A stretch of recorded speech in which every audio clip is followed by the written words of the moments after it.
Welcome, welcome, welcome, live from the AMP Media Studios in Boca Raton, Florida. Hosts Don and Freddie S. Take it up a notch to make your evening a bit spicier. More laughs and just some added evening fun. It's the Brooklyn Cafe Show After Hours, coming to your radio waves on True Oldies VCMG Live. If you want to join us on the show or to share a thought or idea, give us a call at 866-224-5422. Hey, and win tickets to a live broadcast of the show. All right, ready to get into this interview? This interview, I'm excited.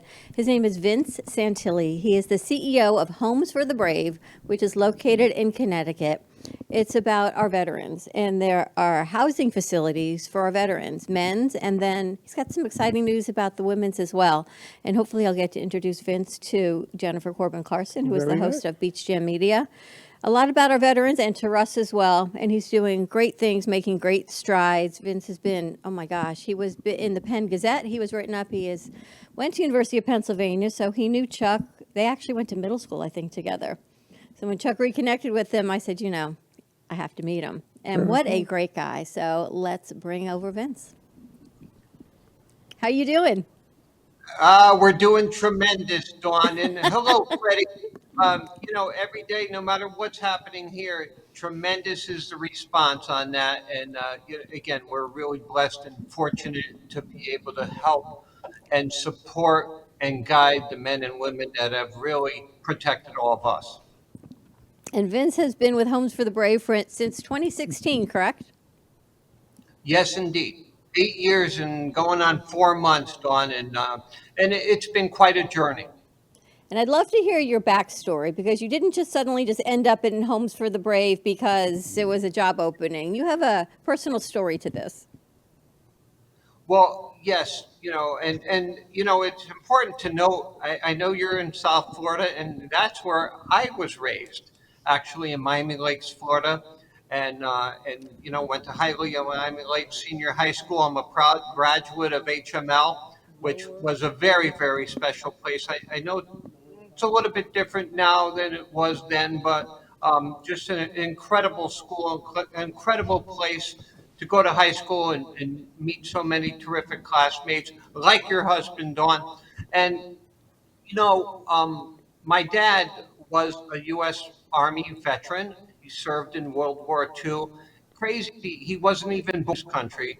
And, so he was born in Italy, came here, and at the tender age of 20 was in some very intense combat in the Philippines and Japan, and served very honorably in a very decorated and vaunted 503rd Parachute Regiment, Infantry Regiment. He was a paratrooper, and we never heard much about it. And then after my freshman year at Penn, just a few days later, all of a sudden, Dad just basically didn't wake up on a Sunday morning. So his life ended at Palmetto General Hospital in Hialeah, Florida. But the crazy thing is that all of a sudden we're getting letters from the VA indicating it was a service-connected death, and we were saying, how in the world could that be? And it turned out that he had malaria while in the Philippines, and just passed away at the age of 56 and had the arteries of an 85, 90-year-old man. So it was ruled a service-connected death, and that enabled me to get through Penn. And then, of course, I graduated from Penn and began my banking career, but always had an affinity for veterans. And here in the state of Connecticut, I started a veterans visit through the Knights of Columbus that began in 1993. And, so every year we go to the VA Medical Center in West Haven, Connecticut, and go room to room with Christmas, cheer and tote bags with useful items for the veterans there. And when Homes for the Brave, where I'm sitting now, opened in 2002, that became our second stop. And when our women's house, which, by the way, is still the only women's house in the state of Connecticut for women veterans and young children, when that opened in 2011, that became our third stop. And next thing looking and the CEO, the previous CEO retired. And so I applied for the job here, along with 440 something other people. And next thing you know, I'm sitting in the seat and they hand me the keys to the car. And I'm going to tell you, it's a lot different running the organization than it was, being here as a volunteer, which I was on the Sunday before Christmas every year since it opened. Vince, what are you seeing has changed since you've started? I know you've incredible growth financially with Homes for the Brave that you've brought forward in your team in Connecticut. What have you seen has changed with the economy or with veterans and their families since then? Well, Dawn, I think mental health needs in particular have exploded. 72% of the veterans that we're serving currently are experiencing mental health or addiction issues. PTSD is a very common denominator in our houses. The struggle to overcome addictions is very common, and that's exacerbated just in the last few years. And you know what? Many people are attributing that to the pandemic and kind of saying, well, the pandemic has created a huge uptick in mental health issues across our country. But, between you, me, and Freddie, I will tell you from my perspective, I think we were heading in that direction, whether there ever was a pandemic or not. And that's just my opinion. I'm certainly not a mental health professional. I'm a banker by trade. So, but that's just the sense I get. I think he's right. I think mental health is, we've been talking about it for years, but I think it's gotten to a whole new crisis mode, and not enough attention is being given. Forget about vets in general, but just in mental health world. When it comes to the vet, though, these guys and ladies have put their life on the line. I think that we just owe it to them to do a little bit more. The story you just told is an amazing Dad, story, right? about your dad, man. So That was sorry. unbelievable. Thank you, Freddie. And, it's something that, again, was just not, it was never really spoken about. And it all unraveled when my youngest son, who's now 27, applied for an American Legion scholarship when he was a senior in high school. And I didn't even know. So the commander of the American Legion in our town then called and said, "Oh," and was asking me, "Oh, what unit was he in?" And I didn't even know. And so my mom was still alive at that point. So, and I went to her house every single day, but not beyond a certain time. And so after that call, I said, "Mom, I'm coming over right now." And, and next thing you know, we found in his stuff journals from his company. This happened. They were encountering, significant artillery fire. Trying to cross a river. This is that, and and so I had, of course, all that laminated, but it just opened up just so much that we just had no idea. And so many of those gentlemen, and even our guys here in this house now, in our men's house, and the women in our women's house, it's not something they talk about a great deal at all. They don't talk about necessarily their time in the service. My brother, when I lost my brother, he died suddenly, and he died going to the movies. He died in the parking lot of the movie theaters, Lower's Paradise, by Co-op City in the Bronx. And when he died, he was 58, and we did not know what to do. We weren't preparing for this. Harry was as strong as a horse. Nobody knew that this was going to happen. And there was a friend of mine who was in charge of of Yonkers. He was in charge of funerals and everything else for the city. He shut it down to come and help me. And he says, your brother's a vet? I go, yes. And with that 214, the D214, when I produced that, it changed the whole equation of the game. We didn't know how we were going to bury Harry. Forget about viewing him. I was going to cremate him, which Harry never wanted to be cremated, because we didn't have the money. We didn't know what to do. And the military came in, and we buried him 2.5 hours from the Bronx to the Poconos. They paid for everything, including the flag. You get a flag. I didn't know any of this stuff. To me, I was like, what? And it was a shocker when he died. Thank God that the military stepped up and they gave us everything that we needed, including the tombstone. I don't know what Harry did to deserve all this. I know that he was on a nuclear aircraft carrier. I know that. Wow. But I didn't know anything about anything of what he did. And it wasn't until that day that we buried him that the military showed up and they gave us all these credentials. I gave it to his wife and everything. So I can relate to what you're talking about, not knowing what happens in the service. You just don't know. And the housing you have, how many men and how many women do you have right now in your housing? Well, our men's transitional house, which is also our staff headquarters where I'm sitting now on Park Avenue in the south end of Bridgeport, has 42 beds. 37 of those beds are allocated to and for veterans. And then about 5 minutes away, we have a woman's house, which opened in 2011. And I remember being there, I was running a bank foundation at the time, thinking, wow, these are going to pop up all over the states, Hartford and New Haven. And guess what? It's still the only one. And that has 14 beds. That's for women veterans and their young children. 10 of the beds are for the veterans, and up to 4 for children or overflow. And, it's a beautiful house. It's a beautiful house. And, we've had women coming to us in the dead of winter and living in a vehicle with a small child. And so this house has hardwood floors. It has stainless steel appliances in the kitchen, granite countertops in the restroom. It's just a beautiful place for these women to get back on their feet. How do the veterans, how do you choose, or is it open housing? Anyone who needs it can come in, or is there a qualification process? Well, what happens is, in order to be eligible to live in our facilities, they have to have either had an honorable or an OTH, other than honorable discharge.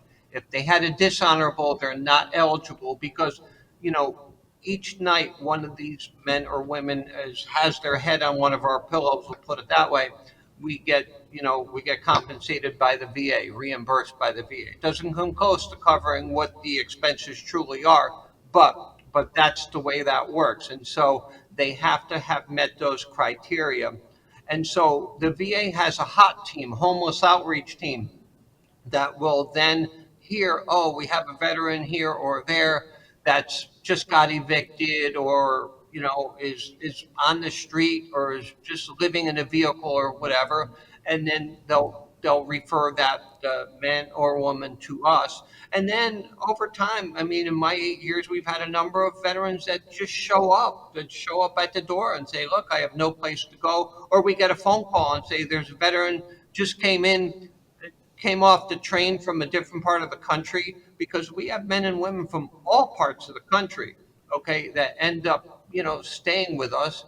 And, it's just, so it comes in all different formats, all different shapes and sizes, ages. A lot of people assume these are men and women that just got out, and in many cases, and we do have men and women in their 20s, but we just had an 82-year-old, U.S. Army veteran that just in last month in July, just moved out and got his own apartment just about 5 minutes away from here. So we have them from all eras, every branch of the service, all conflicts. It's just quite a mishmash.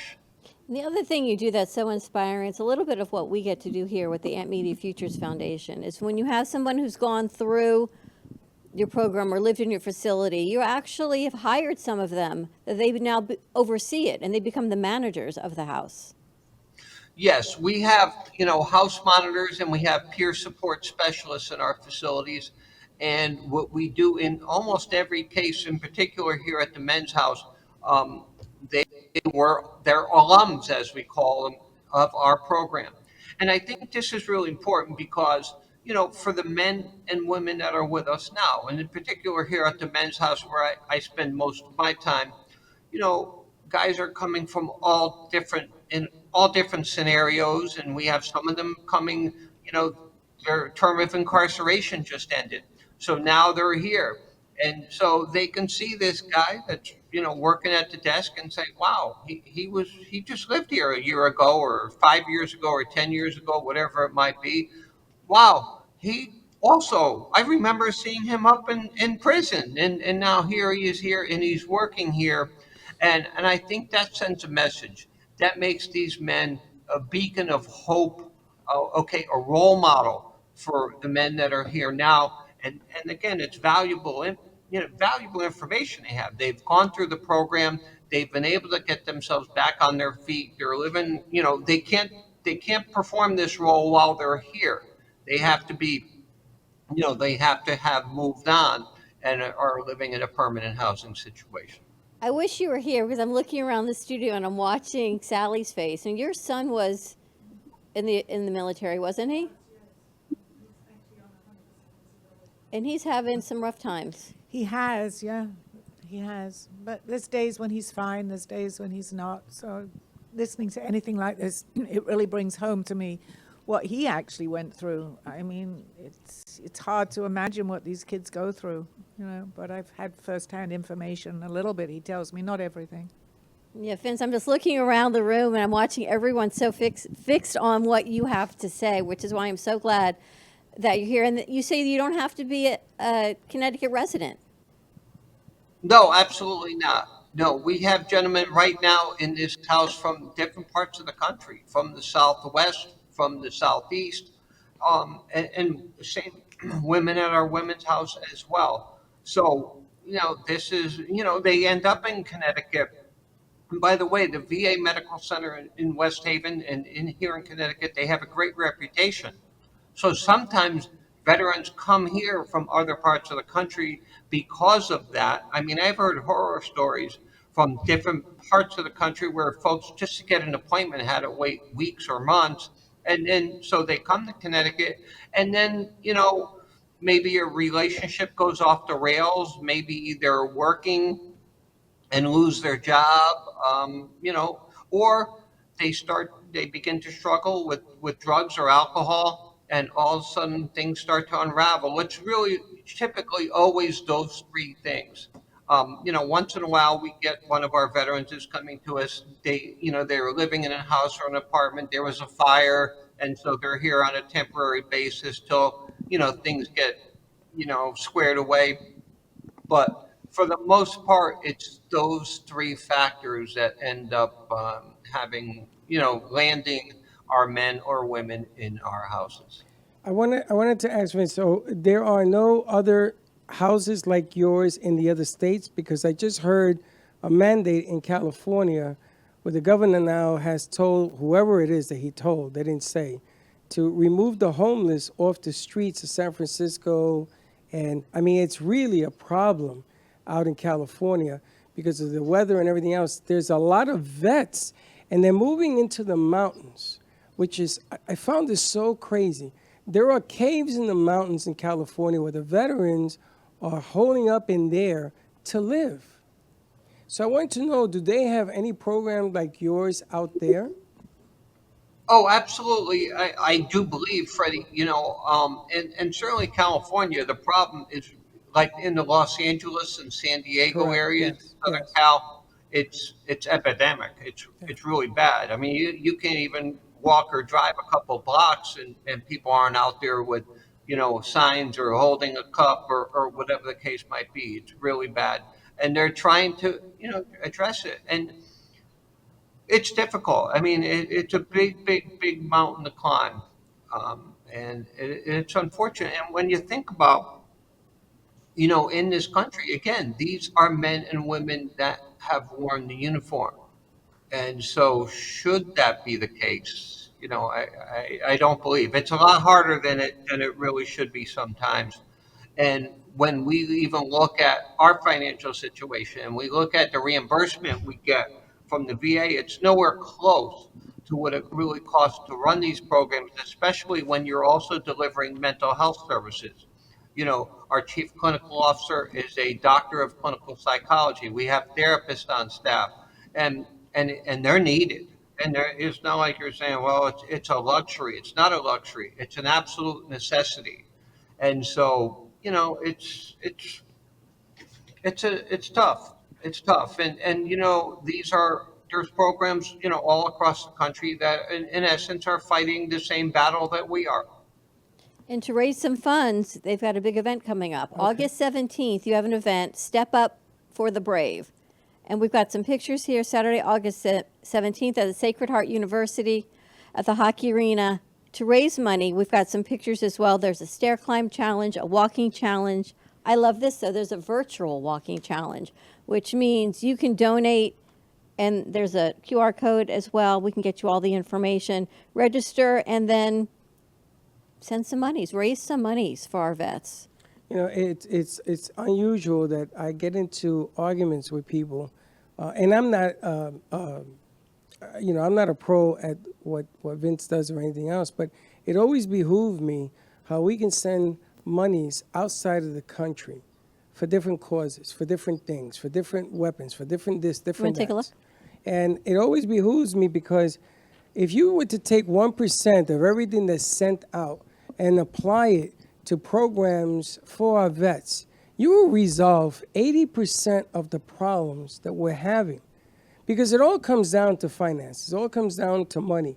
It all comes down using the money correctly. I kind of wish we were closer because I'd love to be able to get a bird's eye view and get into your facility and make a commercial for you or do some things. Let's see, because to bring more awareness to this, and I love the virtual side of it, that we can do this from anywhere. I can get on my stepper at home and be a part of this. We could do this in any part of the country. How great is that? We should include Atlanta, include Arizona, include California, all the places, include JoJo. Everywhere we go, we should let them know and maybe hold something together at each place. What are your goals for this event, for Step Up for the Brave?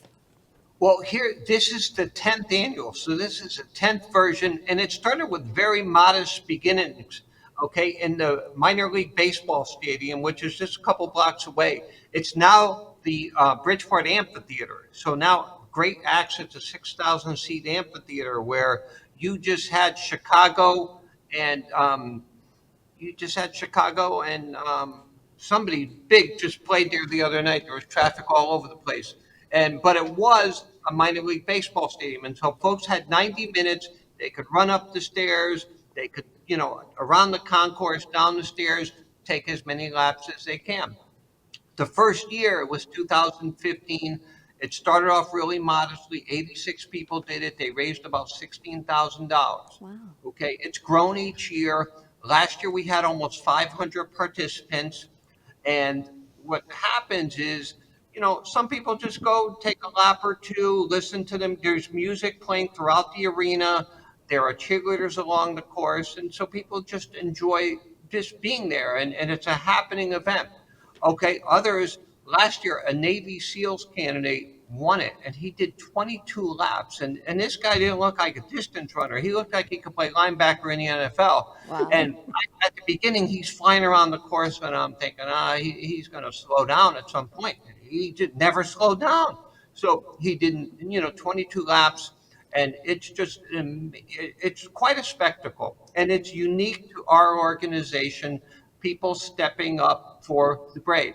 And we then, during the pandemic, we said, okay, we couldn't have 50 people anywhere. So we did it virtually for a couple of years. And so now we still have a virtual component. And would 3 of our first signups came from Fresno, California. And so, or people could be anywhere in the world, technically. And then the week leading up to Saturday, August 17th. So the Monday through Friday, the 12th to the 16th, they then just submit, hey, I walked, 10 trillion steps or whatever it might be, and they get people to sponsor them, and it helps us, raise money. And so last year we generated just shy of 95,000. So we're aiming to go into the 6 figures. We're close to 80,000 in commitments right now. And so, but, we've got a few hills to climb in these next two weeks and a couple of days. So It's amazing what you're doing, the commitment. And I know our veterans and our armed forces are always so close to your heart, Freddie. It is. This is really interesting. I think we got to get the word out and see who we can get to participate in this. You know, with the first step, you never know what can happen. It all starts with one step, right? That's all it starts with. So this is really good. And Vince, your team has been incredible getting me information and pictures and so thorough. So I thank you and everyone at Homes for the Brave for all of that. Is there a website that you want them to reach out to or for more information? What's the best way to contact you all? Absolutely. www.homesforthebrave.org. That's www.homesforthebrave.org. I know you mentioned you wished I was there. I wish I was there. And next time I get to South Florida, I promise if you'll have me, I'll come on with you in person. And then if either of you ever get up this way, Freddie, the Bronx is pretty close. I know that's where you're Where's it originally from. Connecticut. Let me ask you, the Yeah. stadium is not the Bluefish, right? The baseball team? Yeah, absolutely. That's Are right you around the kidding corner. me? Did you play there? Now, Are you kidding me? Yep. And, Bluefish used to have tryouts. When I was coaching the Condors, I used to send my kids up there. My son Freddie went to try out at the Bluefish. What a beautiful place that place. Yeah, And well, it's nice and they you got give to back train- to the community. So they used to have tryouts for baseball. And I'm saying to myself, this sounds like the Bluefish Stadium. Oh, I know it very, very well. I know exactly where you are. Yeah, and Freddie, you mentioned Co-op City. You know, I'm an assistant going into my 6th season at University of Bridgeport women's basketball, and we have a young lady from Co-op City, played her high school ball at Truman High School in the Bronx. Truman. And so, so it's just about an hour away. So, Truman High we're- School. we No, get well, played a lot of baseball. Played a lot of baseball in Co-op City. A lot of baseball, and I coached there along as well. Wow, Vince, coincidence. thank you so much for joining us. August 17th, check it out. Step Up for the Brave, Homes with an S, homesforthebrave.org for more information. Saturday, August 17th is their big fundraising event. Vince Santilli, thank you so much for joining us. It has been an honor to have you with us. And for me as well. Thank you, Dawn. Thank you, Freddie. Thank Have a you, great buddy. day. All right, let's wrap this up. We are going to be off tomorrow for a long weekend of summer, so have a great day, everyone. And we'll be back here in studio Monday, 9 a.m. drive time. And don't be late. Bye-bye. Thank you for watching the Brooklyn Cafe Show After Hours. If you want to be a part of the show or simply call in, that's 866-224-5422. We'll see you next time.